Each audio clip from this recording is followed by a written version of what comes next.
नमस्कार मेरे प्रिय दोस्तों। आज हम आपको सुनाएंगे शरद पूर्णिमा की पावन कथा।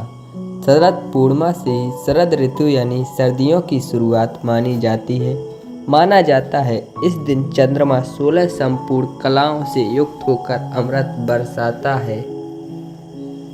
इस दिन माँ लक्ष्मी और भगवान विष्णु की विशेष कृपा प्राप्त करने के लिए पूजा करके व्रत रखा जाता है। आइए जानते हैं इस व्रत की कथा और पूजा विधि।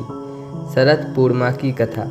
माँ लक्ष्मी और भगवान विष्णु की कृपा को प्राप्त करने के लिए एक साहूकार की दोनों बेटियां हर पूर्णिमा को व्रत किया करती थीं। इन दोनों बेटियों में बड़ी बेटी पूर्णिमा का व्रत पूरे विधान से किया करती थी।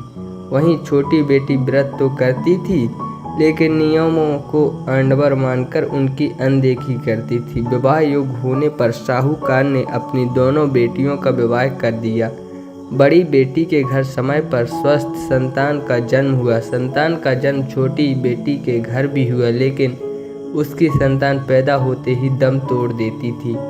2-3 बार ऐसा होने पर उसने एक ब्राह्मण को बुलाकर अपनी व्यथा कही और धार्मिक उपाय पूछा। उसकी सारी बात सुनकर और कुछ प्रश्न पूछने के बाद ब्राह्मण ने उससे कहा कि तुम पूर्णिमा का अधूरा व्रत करती हो, इस कारण तुम्हारा व्रत फलित नहीं होता और तुम्हें अधूरे व्रत का दोष लगता है। ब्राह्मणी की बात सुनकर छोटी बेटी ने पूर्णिमा व्रत पूरे विधि विधान से करने का निर्णय लिया, लेकिन पूर्णिमा आने से पहले ही उसने एक बेटे को जन्म दिया। जन्म लेते ही बेटे की मृत्यु हो गई।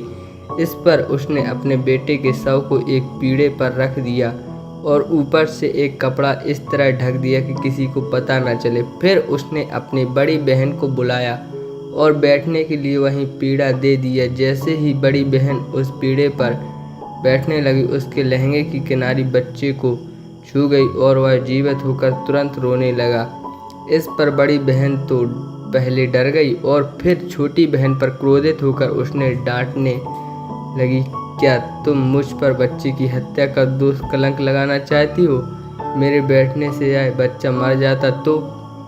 इस पर छोटी बहन ने उत्तर दिया, यह बच्चा मरा हुआ तो पहले से ही था दीदी, तुम्हारे तप और स्पर्श के कारण तो यह जीवित हो गया है। पूर्णिमा के दिन जो तुम व्रत और तप करती हो उसके कारण तुम दिव्य तेज से परिपूर्ण और पवित्र हो गई हो।